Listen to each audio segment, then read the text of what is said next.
While you're all getting seated, I thought for an inspirational moment I would tell you a little inspirational story. It may take more than 30 seconds, but bear with me. 14 years ago, I met a young man who was 7 years old at a home for victims of domestic violence, living there with his mother and two little sisters. I recognized right away that he was the kind of kid that really needed some help. So I called Dalna Holteen at Denver Kids and said, I'd like to get this kid in Denver Kids. She says, you bet, I'll get you a counselor if you'll be his mentor.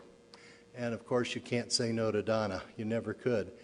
So through the years, my friend John had two great counselors in Kurt Spikestra and Tom Crane. Helped him out through the years. It wasn't easy. Sometimes it was tough. I remember a day his mom called me and said, we're really pleased. John's grade point average doubled, and it went from 0.5 to 1.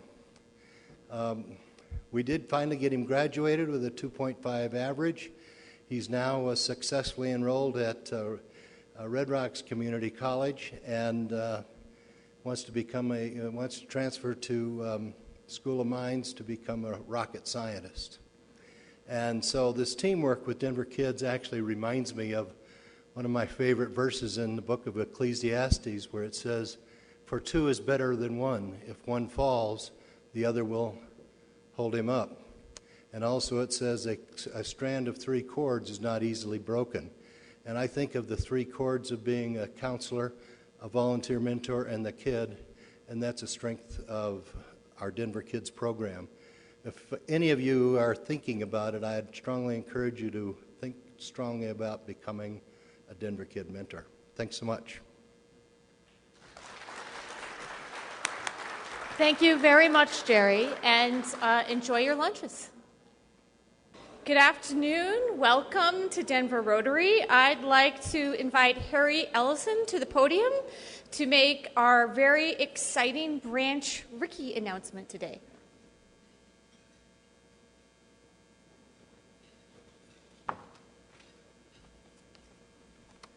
Thank you, Alison.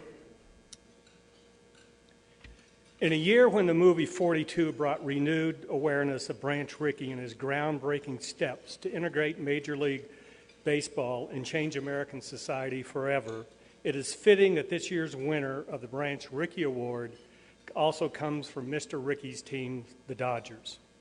I am pleased to announce the winner of the 2013 Branch Rickey Award is Clayton Kershaw, star pitcher of Los Angeles Dodgers.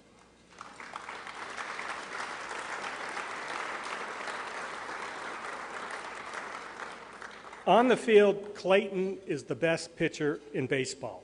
He leads the majors with an ERA of 1.89. He leads the National League in strikeouts with 201 so far this year. Clayton won the 2011 Cy Young Award, and last year was runner-up to R.A. Dickey, who was our Branch Rickey Award winner. This year, he's leading contender for the Major League or National League MVP. And at just 25, Clayton is by far the youngest recipient of the Branch Rickey Award. The 450-member National Selection Committee that chose Clayton was comprised of members of sports media, baseball executives, and the Rotary district governors. This is the first year we did an all online voting, and fans were also given an opportunity to vote via Facebook, and Clayton was the overwhelming choice of the fans.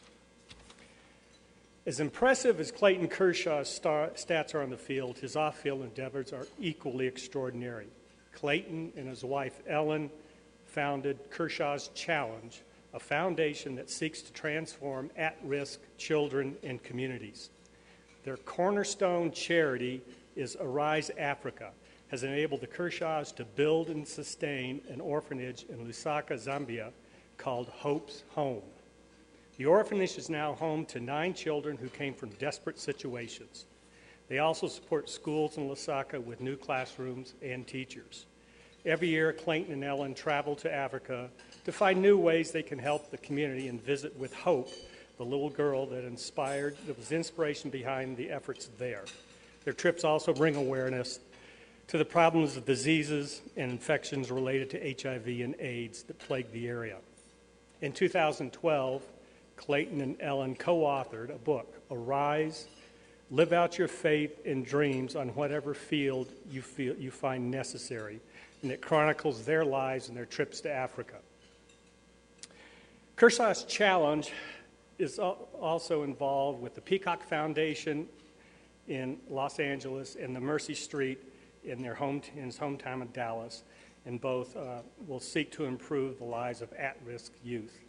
Since 2011, Clayton has been striking out to serve, donating $500 to Kershaw's Challenge for each batter that he strikes out. And so far this year, he's donated over $100,000. On Saturday, November 16th, we'll get a chance to meet Clayton and Ellen at the Branch Rickey Award banquet and see Clayton inducted as the 22nd member of the Baseball Humanitarians Hall of Fame. Please make your plans now to join us at the event presented by AMG, National Trust Bank, and UMB Bank Scholars Program. We thank both of these institutions for their continued support. And again, congratulations to Clayton Kershaw for the 2013 Branch Rickey Award winner.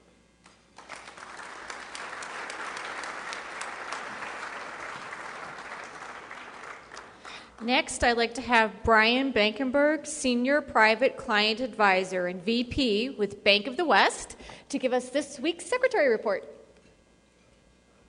Good afternoon. We'll start off with announcements today. Next week, September 12th, we have an off-site fellowship meeting. Reservations are required by Monday, this coming Monday, the 9th, to attend. See Jamie at the door for location information. The District 5450 2013 Global Health and Water Symposium will be held on Saturday, September 28th at St. Cajetan's on the Auraria campus. To register, please go to the district website, rotary5450.org, and go to upcoming events. I want to say thank you to everyone who attended the 4 Mile House picnic last Thursday. We had great attendance. We also had great weather. We had great music provided by our very own Rotarians, Doug McLemore and Will Snyder. And many thanks to Debbie Kaufman, Ed Crabtree, and Jim Wilkins, and Bob Loudermilk for organizing the event. And lastly, a special thanks to our new member, Sandeep Kapoor, for providing Chick-fil-A's famous iced tea for all to enjoy. So thank you, everybody.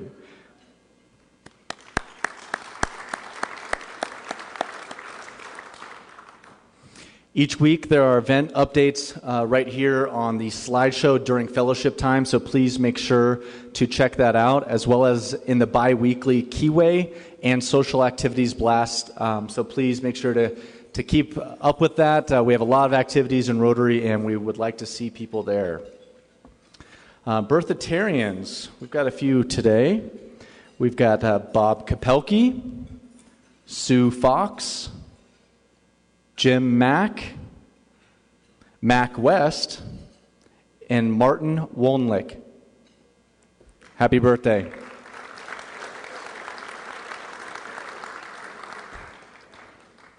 Again, we've got a few guests this week, so if we could hold our applause to the end.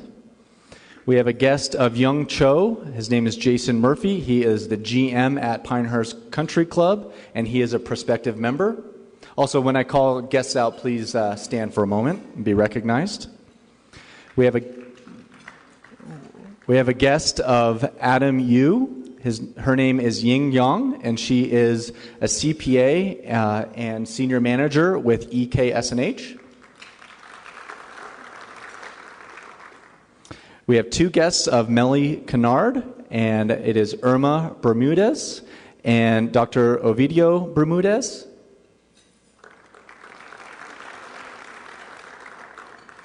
Guest of Carol Duncan is Carrie Rupp, and Carrie is looking for an executive assistant position, so keep an eye out for her.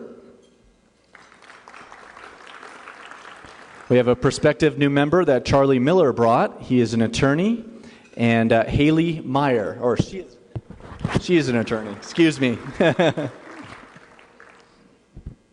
We have a guest of Bud Figo, and it is Jim Katzel.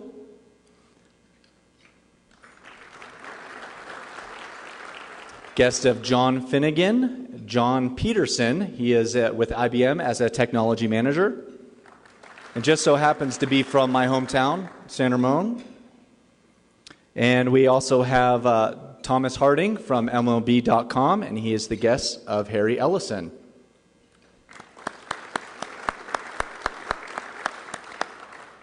We have one visiting Rotarian from Summit County, Stephen Strait.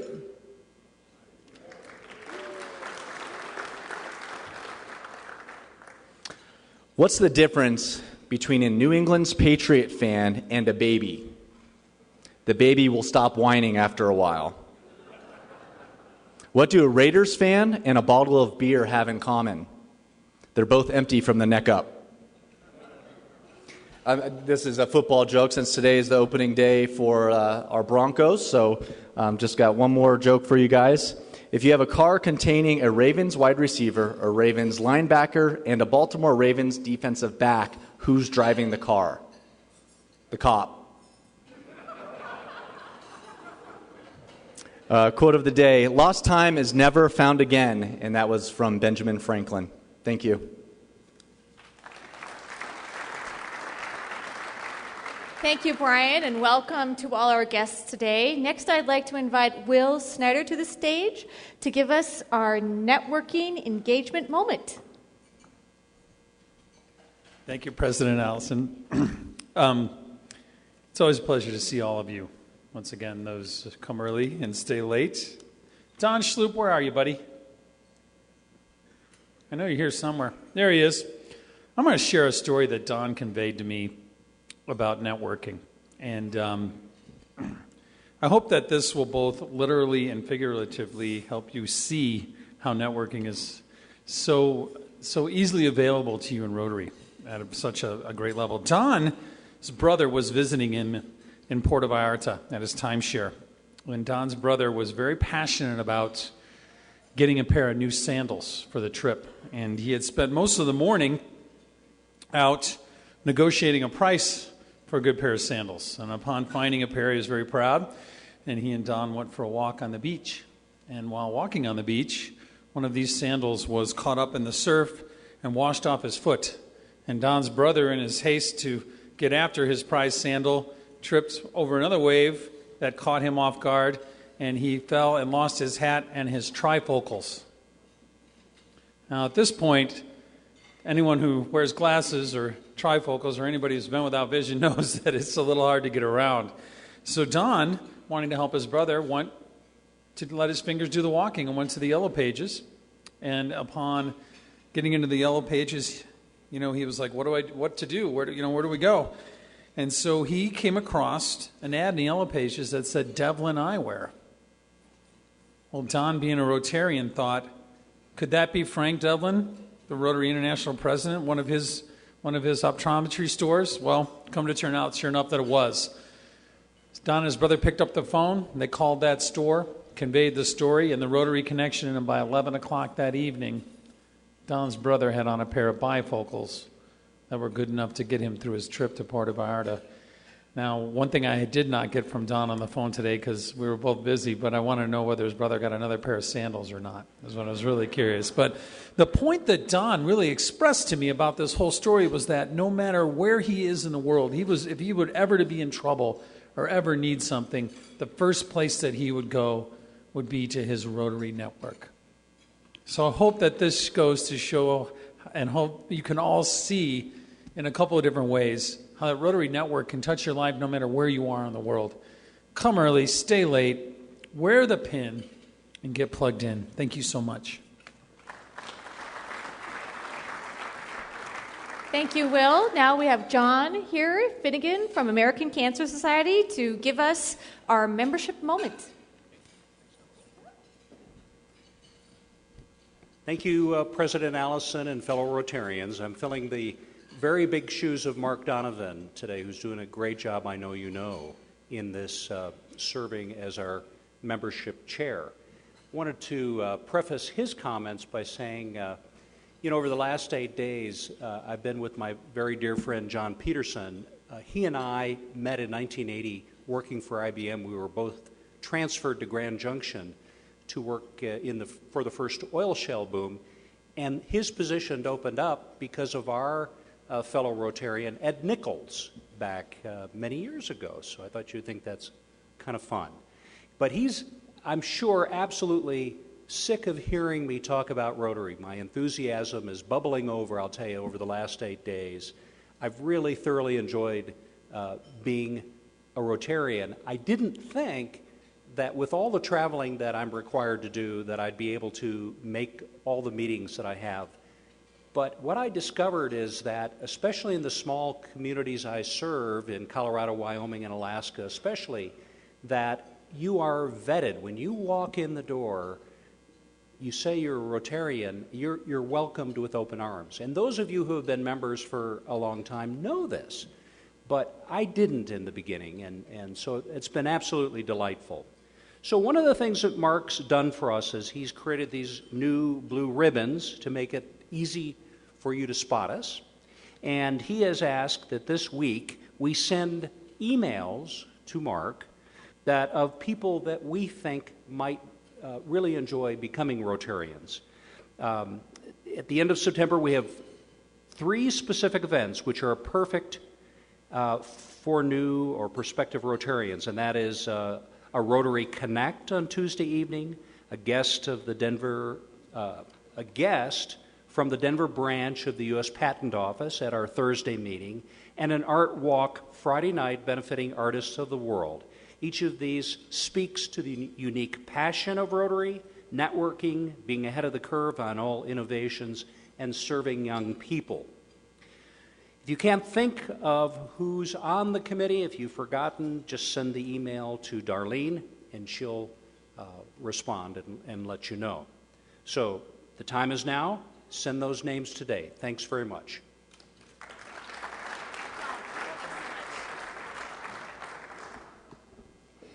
Next, I'd like to ask Melly Kennard to introduce our program speaker today, Guillermo Vidal, also known as Bill Vidal.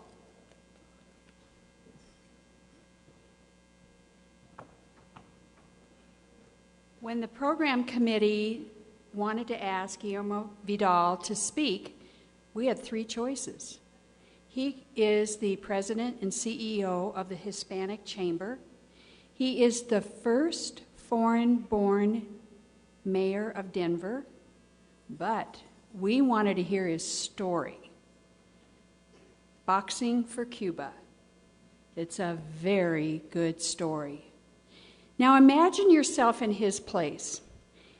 He was 8 years old. He and his twin brothers were flown the Peter Pan Project from Cuba to Havana.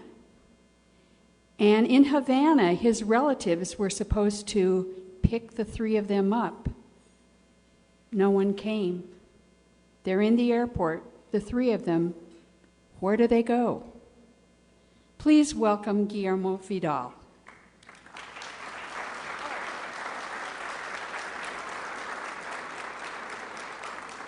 I forgot to say his very good book is on sale afterwards.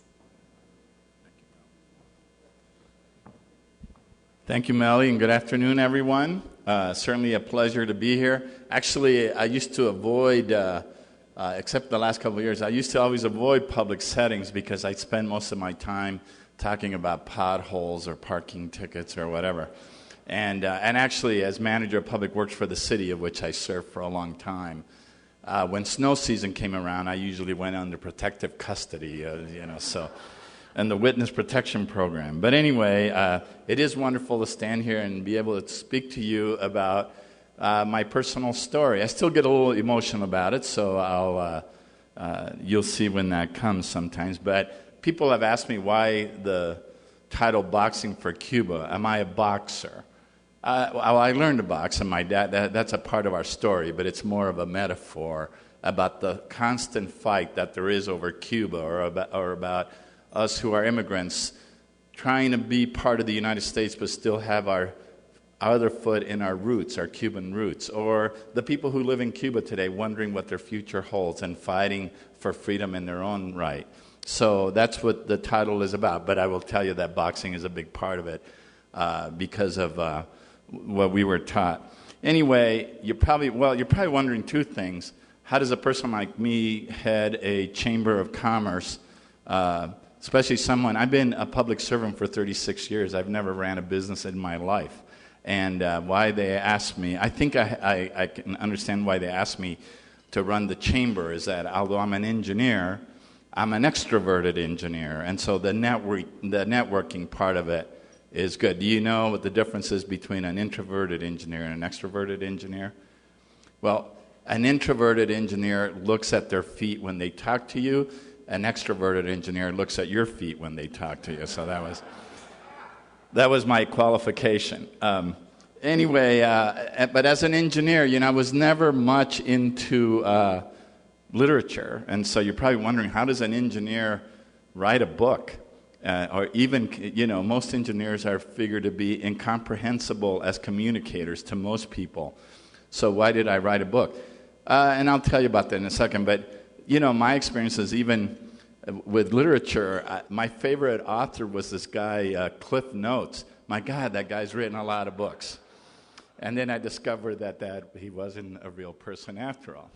And then, even my experiences at the library, I went through a serious period of depression, and I went to the library to see about some self-help books. So I went to the librarian, and I said, would you tell me where their self-help book section is? And she said, well, if I told you that, it would defeat the whole purpose. And so my experiences were never all that great there. But anyway, having said that, I think that you must know that this book was really born probably more out of my failure as a father to connect with my 3 children from a first marriage. I'm sure that not all of you, perhaps some of you have difficult relationships with your children. Perhaps some of you have had difficult divorces as well, and that certainly is part of our reality.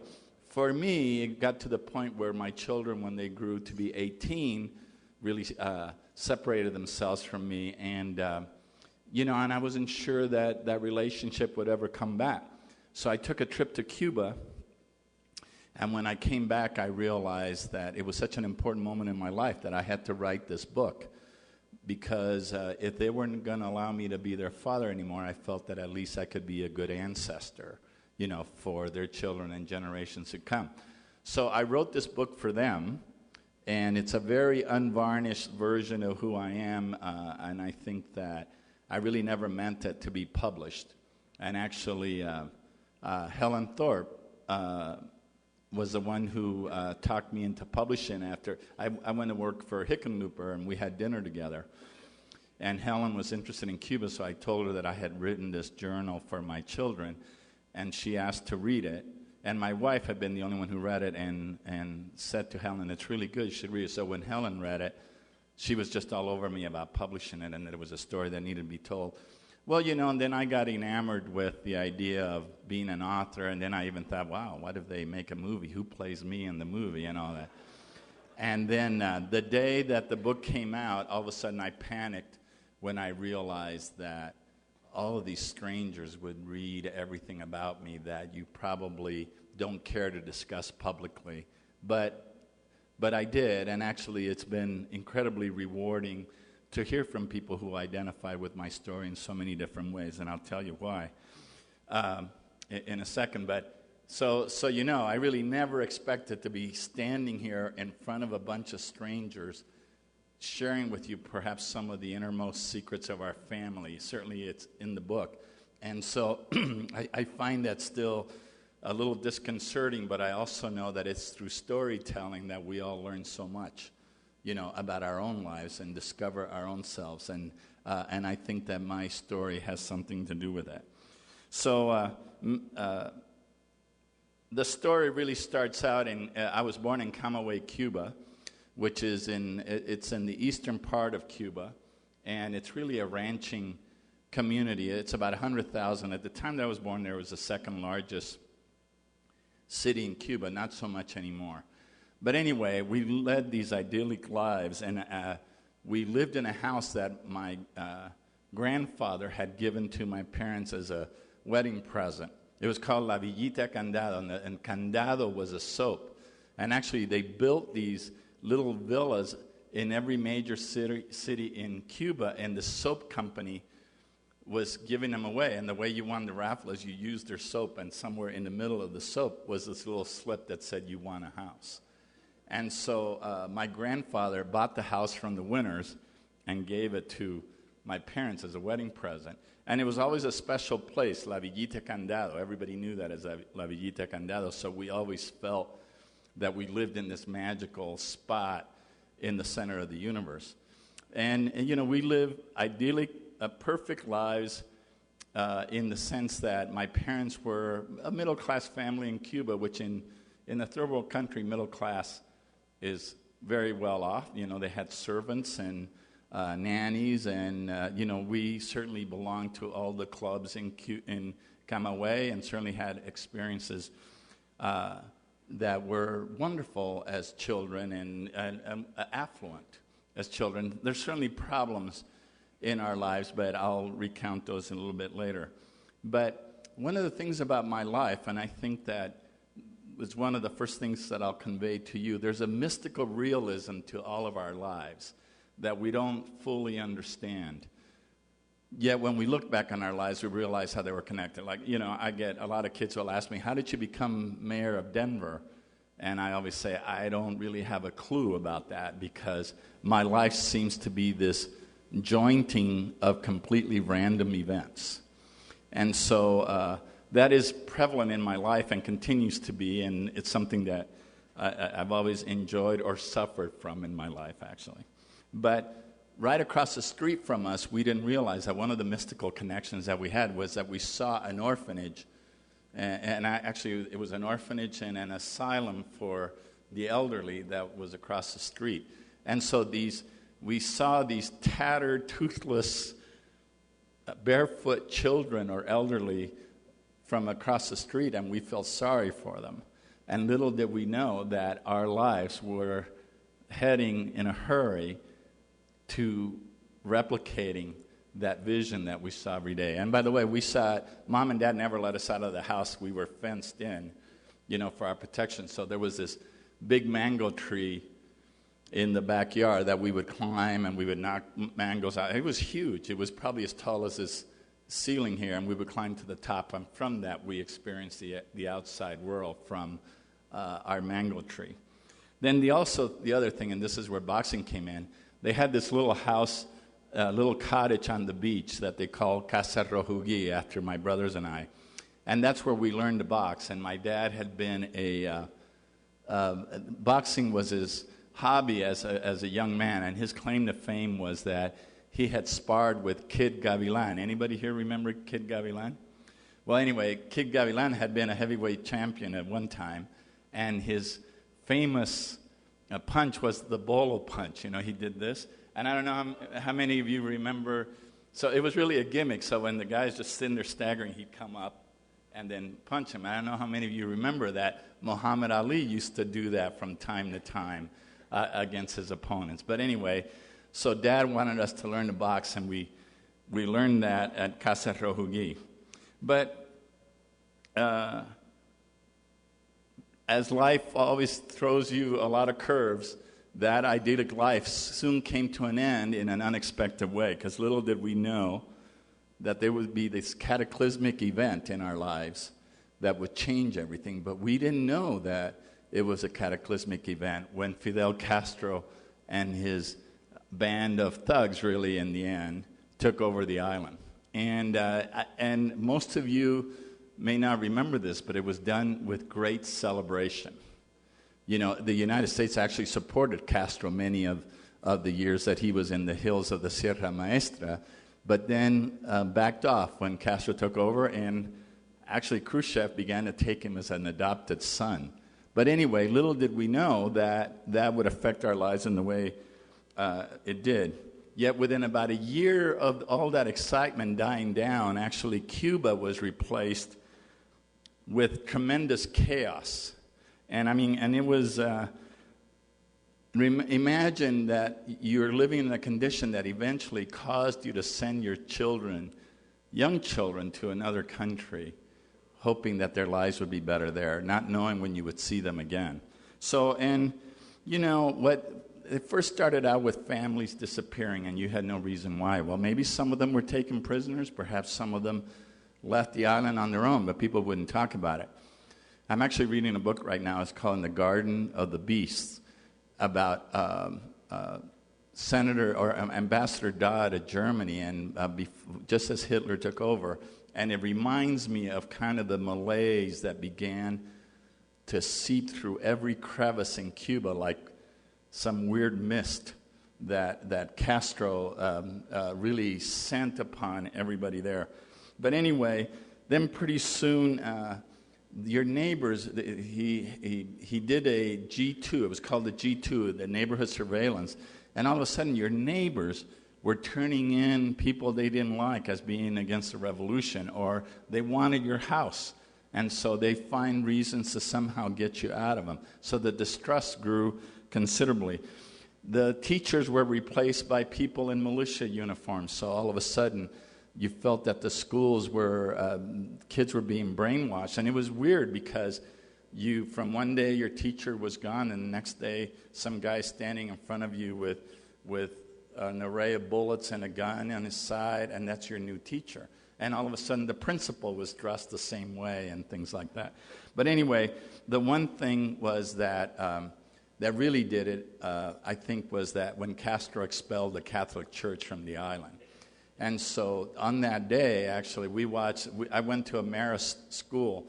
We helped our teachers pack up, and then we saw them that night in the evening news get on the plane. But what was really terrible is that the next day, all the Catholic churches in Camagüey were ransacked. And when you went in there, I mean, all the pews were destroyed, all the statues broken, the Holy Sepulchre. How many of you are Catholic here, by the way? I mean, imagine that. But imagine that for your temple or your church desecrated in ways you can't imagine. And it felt like God had left the island. And that's what it felt like for me, And so anyway, at the age of 10, I was 10, and my brothers, I'm the youngest of three. My brothers are twins, although I've always claimed that we're triplets. Their face is my butt. But, and I was just a little late coming out of the womb was all. But anyway, my parents sent us to the United States through something called Operation Peter Pan. Operation Peter Pan, what that was about is that children were given a waiver of a visa. So in other words, you could come here without a visa, and the United States would, it was the welfare department, it was called in those days, and Catholic Social Services would get these kids originally to foster homes, but so many of them came that they had to send us to orphanages. So, by the way, 14,000 children came to the United States through Operation Peter Pan. A 6-month-old baby came. I can't imagine that poor mother putting her 6-month-old baby, giving that baby to someone to take on a plane to Miami where somebody would raise them. But anyway, so you know that even in world history, this is the largest known migration of unaccompanied children from one country to another as a result of political persecution in the history of the world. So this was a drastic measure that many parents took. So anyway, as Melly said, actually, we arrived in Miami, my brothers and I. We flew from Havana to Miami. And I'll tell you, that day of being separated from my parents, still to this day will be, in my life, in my recorded memory, the toughest day I've ever experienced. Now who's calling me?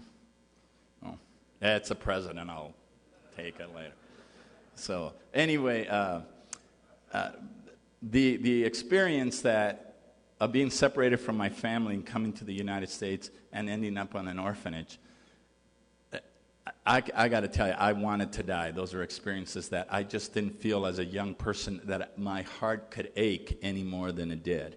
So anyway, let's go back to me being manager of Public Works. And do you remember the 2006, 2007 snowstorms? How many of you here were known for that? Well, I could hardly go out in public without somebody calling me names and flipping me off or whatever. And a reporter, by the way, we call that the snowpocalypse, those of us who were enduring it. But anyway, a reporter came to me and said, "Hey, Bill, we hear that you're on the verge of being fired. Everybody's asking for your head, and how do you feel about it?" He said, "Is this the hardest thing you've ever experienced?" And my reply was, I was 10 years old. I was sent to another country, separated from my parents. I went to an orphanage where I got the crap beaten out of me every day by the bully kids. Didn't speak English, the culture shock, and then the poverty of being reunited with my parents and living a life of immigration here for decades. That was stressful. That was tough. This is just snow. It will melt. And then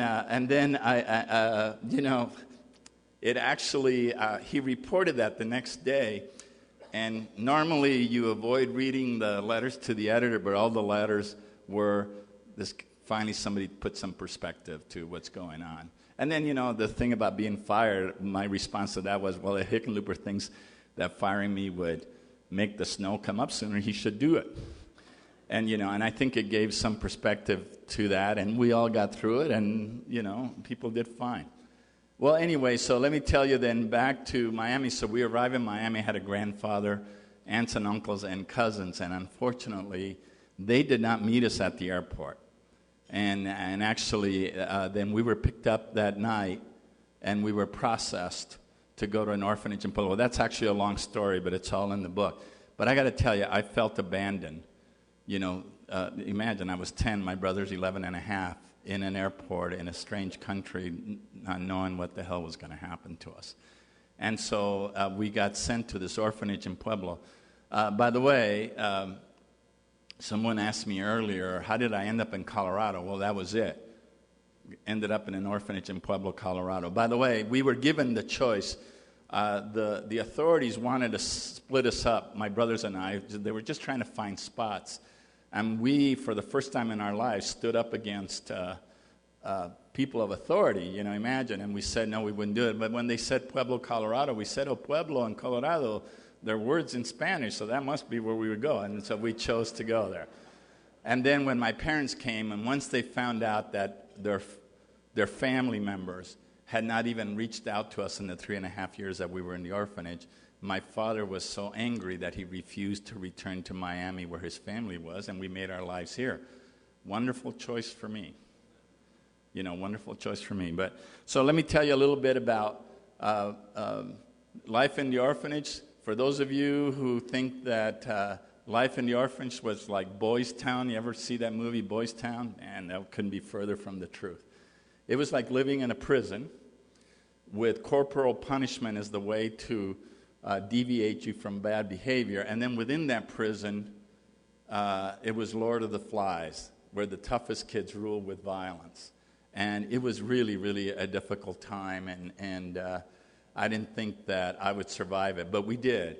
And I will tell you this, so I'm not complaining about it. I can't think of any other country in the world where they would take care of you, put food and clothing and a roof over your head, in your time of need. And although it was difficult, it wasn't pretty, I'm still very grateful. Because, in the end, what doesn't kill you does shape you. And that experience shaped me to the person I am today, and I'm grateful for that. Well, anyway, after 3.5 years, we were reunited with my parents. And that's when the real immigration story starts. And that was really the story I wanted to tell my children, how difficult it is to be an immigrant in the United States. But it holds promise.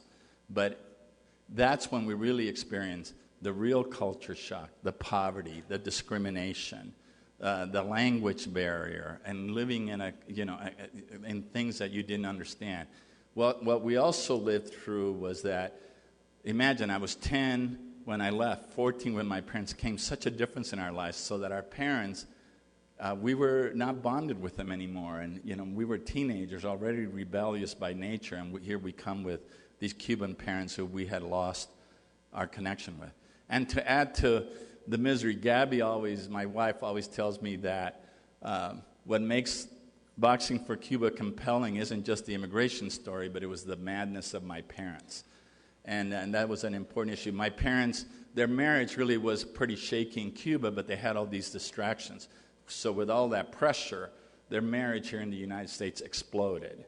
And they were incredibly, they're decent people, but they're incredibly mean to each other. And in fact, my brothers and I used to joke that it was a good thing they married each other and didn't wreck two couples, that was a saving grace. But it made life incredibly difficult with them, and I think the pathos of our lives in the book and what happened in our lives is an important aspect of who I am today and something that I needed to explain to my children. And I'll tell you about that in a second, a little bit more about that. But anyway, we all worked together. We helped our family. We helped really to survive in this country. All of us, our family, and I went to school, became an engineer, got a job, first with the private sector, then went on to CDOT, and there, my life has been full of promise and just incredible hope, and always with a bright future. I will tell you then this, because I think it's important. My story represents two great truths. One is, man, this is a great country. Imagine, 52 years ago, I was crying myself to sleep at night, wondering what would happen to me. And then 50 years later, I was sworn in as the 44th mayor of Denver. Imagine that. And I think I think that's such a wonderful truth about our country. I can't imagine that could happen anywhere else. But my story also represents another truth, which is, immigrants contribute greatly to the prosperity of this country. And I think, for that reason, and I'll do a little detour here, I've worked very hard for immigration reform, because the difference for me was that I was able to live out of the shadows. I was able to do something with my life. And we have a lot of people here that are not. I know this is a controversial issue, so I went to Congress and testified on behalf of the Gang of the Eight immigration reform bill. And I know there's a lot of concerns about it. I know that we have to figure out a way to do it legally. We have to have a way that our borders are secure. We have to have a way that really measures up to the structures and the laws of this country. But we have to find also our humanity in making sure that people can live out of the shadows. Because I think this country is better than that and has always done that. We did that with the Italians, the Jews, the Irish. Faced the same kind of criticism, yet this country found a way to integrate them into our fabric, and they contribute to our prosperity.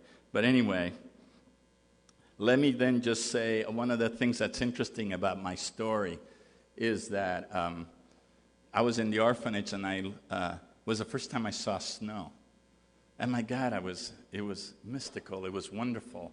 I love how the flakes stayed on your hands for just a second, and you could see the different shapes. And this incredible stillness, it was the loudest noise. It's like the stillness spoke to you when the snow lands. Have you noticed how it always muffles everything but somehow you sense it.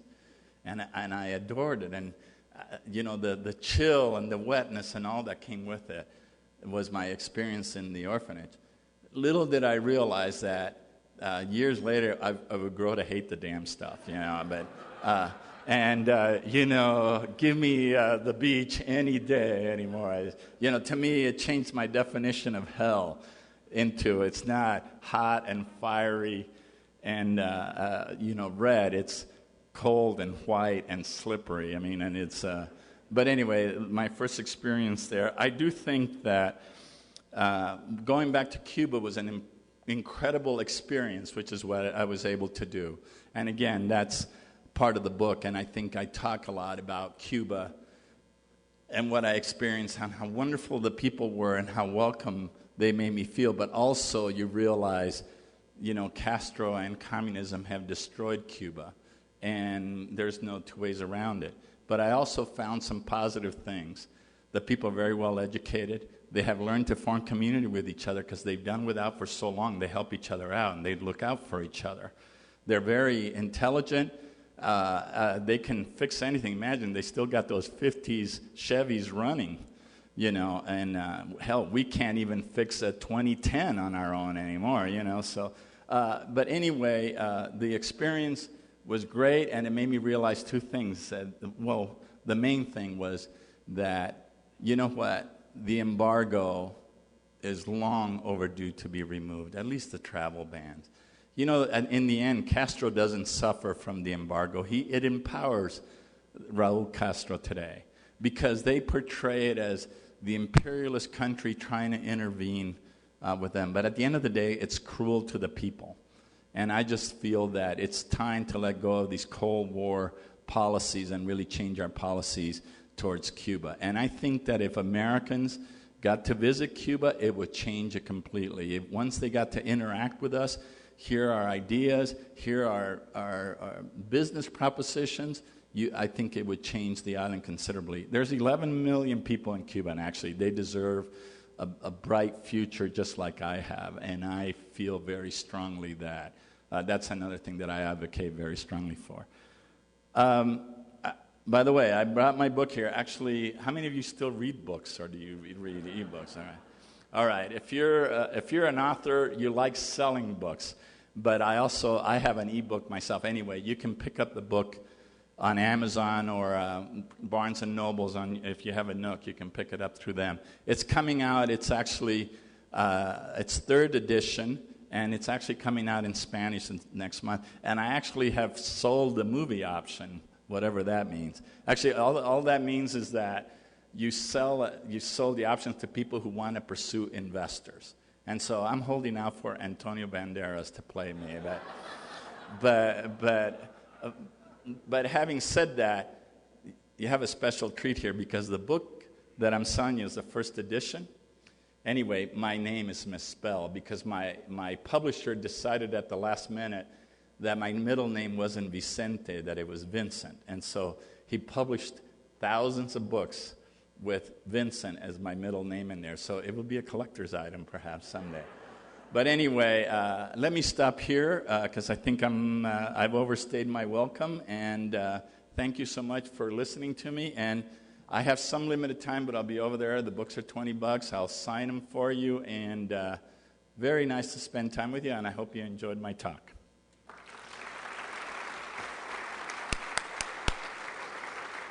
Thank you. We have a couple of gifts for you. Thank you so much for sharing your story with us. That was very meaningful. I really appreciate it. And this is a story of Denver Rotary. So this tells about our 100 years and the things we've done in the community. And this is our branch Rickey baseball. And you heard about our winner today. So we'd welcome you to attend that. And I assume you'll be right over here for us to get your books. Thank you so much.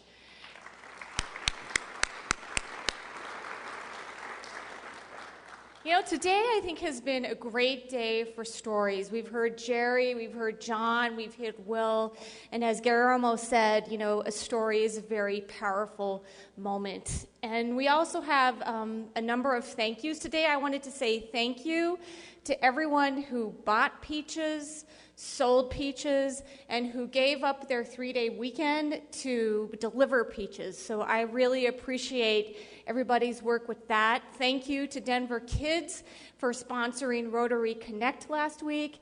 As we heard earlier, thank you to Doug and Will for the great music at the 4 Mile Historic Park. And don't forget, Young Cho says that his dinner this week is happening rain or shine. Next week is our fellowship moment. We have some great opportunities there. So don't come here next week. Meet with your fellow Rotarians and have a great week. Thanks so much.